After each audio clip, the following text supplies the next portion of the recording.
Ties like kissing your sister, right? It's So like un-American. no, no disrespect to my sister. All right, everybody, welcome back. And as always, I am your party host, Joe Rivera, and I want to send a big welcome back to Chris Bumbaca. Boom, you spent some time at the Ryder Cup away from the NFL this week, but it's good to have you back in NFL land. But give us something good that happened at the Ryder Cup that you want to share with the people. Man, something good that happened at the Ryder Cup. Not much on the performance end for the Americans until yesterday. On Sunday, they tried to mount a comeback, but it was almost mathematically impossible to begin with. And the fact that they made it close, I think, showed a lot of heart. So that was cool. It was a cool environment when things didn't cross the line, but the Long Island fans definitely lived up to their reputation as a little tough. So uh, shout out to the Europeans for taking it in stride and then dishing it right back with some performances. All right, boom. So we take it from the greens to the gridiron, and obviously it was a wild week 4, and we started the day in Dublin. Nice 9:30 start, international game between with the Steelers playing there and taking the win overseas, and we ended it all the way midnight with the Sunday night football thriller between the Cowboys and the Packers and Micah's return.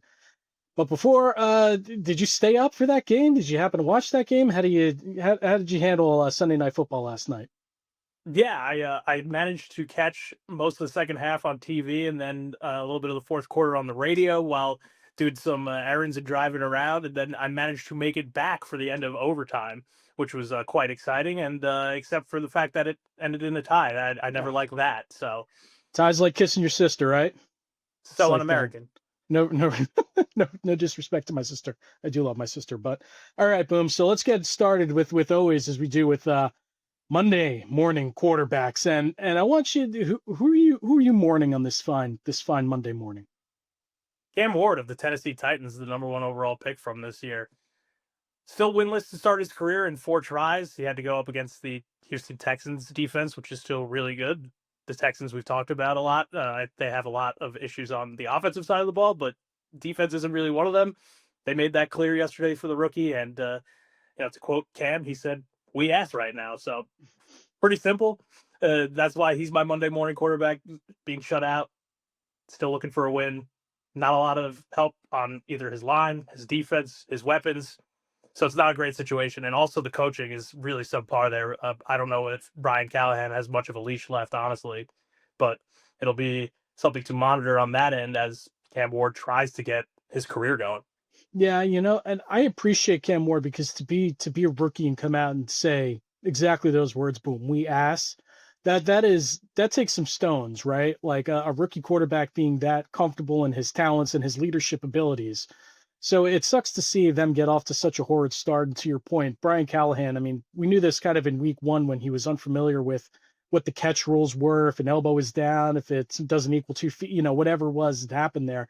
It's not a good look right now. They expected so much more when they hired him. They brought him over from Cincinnati, and it hasn't looked good all 3 phases of the game, right? So it's a tough look for Cam Ward right now, to your point.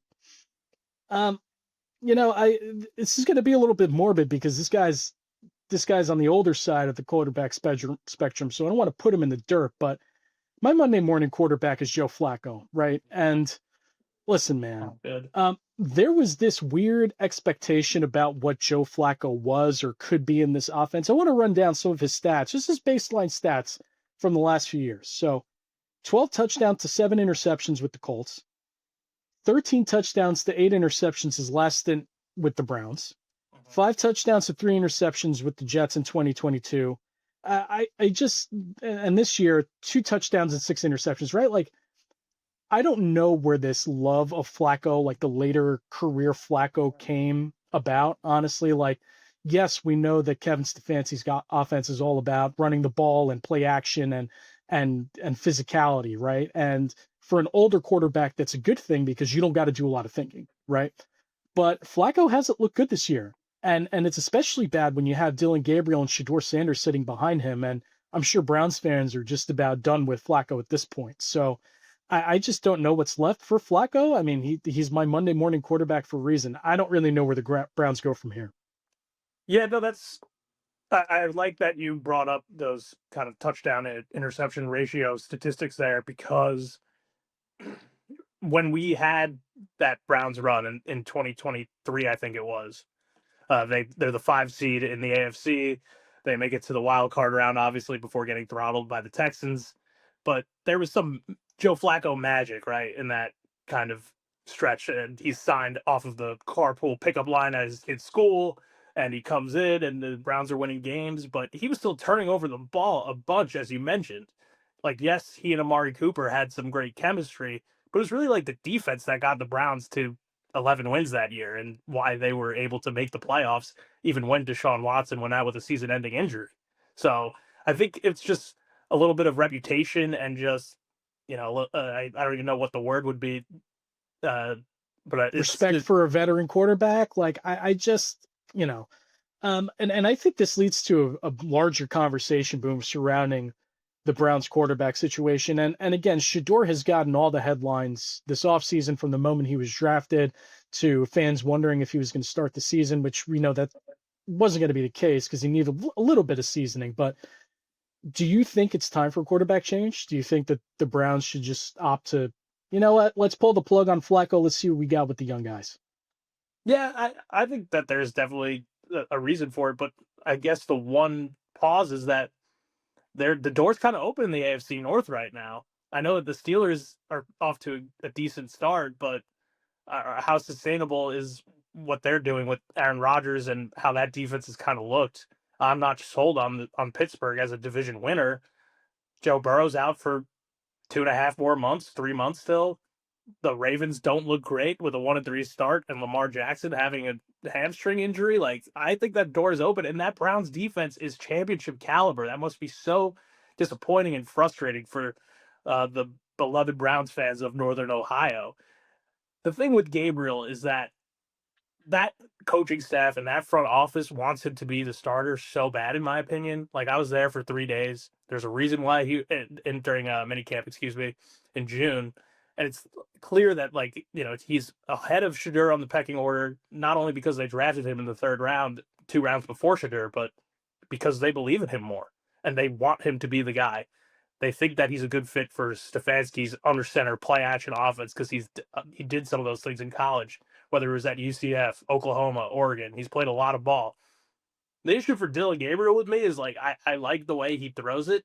He's just too small for my opinion. Like, I'm 5'10", the perfectly average man, and I don't think he's much taller than me. So I don't think I think that's going to be like a significant problem when you need to have that under center operation, like I was just talking about. Yeah, I'm with you, Boom. I just perfectly average man. That's hilarious. Yeah, I'm with you. It's such a weird situation with the Browns, right? Because like you thought they had to figure it out maybe with Deshaun Watson. You put all the baggage aside, which you can't really do, but you put that aside for a second. They make the trade, gutsy move, pay him all the money. That obviously hasn't worked out. And then you try throughout the years to try and find that stopgap, whether it was Flacco and now you drafted 2 quarterbacks this year, and it just hasn't worked. Like nothing about it has worked. So at this point, you just got to say screw it and just give him a shot. Like I never understood why NFL teams have why coaching staffs are so attached to quarterbacks who are losing. Like that never made sense to me. Like there's only 17 games in a season. When you go 1-3 to start the season, like it's time to hit the panic button, man. Like it's time to try and figure something out because historically speaking, teams that start 1-3 or 0-3, like there's only been like 6 0-3 teams to make the playoffs. So I'm sure the stats say 1-3 is much better. So if you're not getting it from your quarterback, like screw it's the whole team business. Try something else. Do something new. Figure it out. So it's time. It's just time for the Browns to try and figure out what they're doing at passer, and whether that's benching Flacco, Gabriel, or Shador down the line. It's time to do it. So Joe, switching back to Sunday Night Football. The Jerry Jones show, if you didn't catch him there, and the pregame show on NBC, and then talking again after the game. His addiction to the cameras is really reaching a new level as he enters into his later 80s. So, Joe, what did you make of Jerry's media appearances on Sunday? Boom, it's like you spend a lot of money on something, right? Whether it's a boat or a new TV. And the first thing you do is you send all the pictures to your friends and you try and explain to your wife or girlfriend, like, no, this is why this is a good purchase. This is why it was a good deal, right? But in the back of your mind, you know that that $1,500 you spent on the new TV or the 2000 that could have went to your kid's college fund or something. So you do everything you can to try and justify it, right? When Jerry Jones takes the stage on the pregame show on Sunday Night Football last night, it just felt like he was doing more to justify the trade. Like in the back of his mind, he knows, you know what, I'm going to get criticized for this endlessly, but I have to prove that I'm right about it. So what he did was he likened it to the Herschel Walker trade, where they ended up with 6 players by trading Herschel Walker away, and that built the Cowboys dynasty of the '90s. And it's not the same though, right? Because at least positional value, you're talking about a running back versus an all-world pass rusher, right? And we know Herschel Walker was a good player, but Micah Parsons is an elite defender who's not even into his prime yet. So there was that part of it, and then again, likening to the bicycle might not be under the Christmas tree this year, but in a few years it might be a motorcycle, like which is again that's a weird thing to say because your 6-year-old's not going to be riding a motorcycle or whatever, but it's just enough at this point. I think boom like Yeah. Jerry just I know this is going to be an impossible ask, but Jerry just needs to take a step back from the camera. Just let Brian Schottenheimer do what he's got to do. Let this team fight out the way that they can the rest of the season with the new head coach, with your championship window potentially closing, with this defense that desperately needs help. But it's just not doing them any favors to look like almost like a jilted lover at this point. Less is more, and I'm still confused why Jerry keeps on going back to like these wheel analogies. He's mentioning bicycles. He mentioned Micah getting hit by a car during training camp. He's really obsessed with things with wheels right now. Kind of crazy. But what did you make of the game, Joe? Like, what stood out to you during that 40-40 tie? What stood out to me is the fact that I'm going to go a little hot here, Boom. I'm going to say I think the Packers are a little overrated. I know that they put 40 points on the board yesterday, but there's just something off about them, like whether it's the inability to get a big stop or um, maybe I'm just not a believer in Jordan Love 100%. Like I'm not putting him in that category of like elite passers yet. And it feels like because of the Packers' history, they all want to put him there, right? Oh, well, you had Favre and you have Rodgers. Now you have Jordan Love. And I don't think he's there yet. Now, he can make the throws, he can make the plays, but he there's something just not right, right? Like we know it when we see it. So that's my biggest takeaway from last night. Like we know that the Cowboys defense is going to be bad. Like we get it. We know that they're probably going to put up points because Dak Prescott is a very good quarterback in a system he's familiar with. But I just don't think I'm buying the Packers as NFC Championship contenders yet. Even with the addition of Micah, there's just something more I need to see. Yeah, I'm still gonna believe in the Packers. I still consider them an NFC contender for sure. Jeff Hafley, the defensive coordinator, definitely has a lot to figure out. But I do want to give some flowers to that Cowboys offense. Dak Prescott is playing, I think, some of the best quarterback in the NFL right now. It's really good, that tape. I was looking at some next gen stats, how he just carved up that zone defense last night, and he did it without CeeDee Lamb. He did it without some offensive line injuries and things like that. So I credit to Dak. I'm impressed with the creativity of Brian Schottenheimer's play calling and the playbook there. It's something that we did not see during that Mike McCarthy era. And I think that's something that the Cowboys can kind of lean on as they navigate this portion of the season and try and make their way into the wild card mix. I'm not totally there with them. I don't think that they're going to make the playoffs. That defense is such a disaster, and it's wasting Dak's quarterback play right now. So that's where I'm at with those two teams. All right, boom. Coming into the earpiece right now, we have some breaking news, unfortunate news out of East Rutherford, New Jersey, and reports are out of East Rutherford saying that Malik Nabers unfortunately has suffered a torn ACL and his 2025 season is over, which brings us into our next segment, which we want to call cooked or not cooked. And boom, do you think that Jackson Dart is cooked right now without Malik Nabers on the field the rest of the season? No, way too early to tell. But do you know what is cooked, Joe? It's the MetLife Stadium turf. The MetLife Yeah, Stadium turf is officially yeah. cooked. Thank goodness that they're going to bring grass in for the World Cup next year, but they can't be bothered to do anything to address it in the interim. And players are going to keep getting hurt there. They're going to keep ruining team seasons. It's actually an integrity problem for the NFL at this point because it's a liability to play on that field. You have two teams who treat that as their home stadium. So there's more games there than any other NFL stadium. And it's been a problem for years, and the NFL doesn't do anything about it. The Jets and Giants owners don't do anything about it. And there's a reason why they're poorly run organizations to begin with. It starts with things like this. It's something that is so easy to fix that they have not even cared to address. And it's why, Malik Nabers, from a business standpoint, is a prime asset, a key investment, whatever term you want to use on it.